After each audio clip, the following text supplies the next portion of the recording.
Alright, so this thing is maybe a year old. We've only operated it for maintenance purposes, so just so the gasoline doesn't go stale. I tried starting it and it wouldn't start, and that's why it won't start. So somehow this guy has fallen completely off. That's a push rod,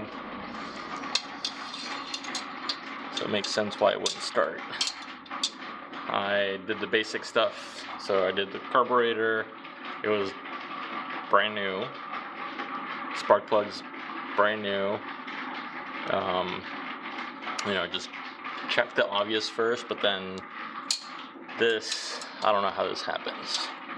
So I'll put it back together, adjust the valve lash, and let's see if it starts.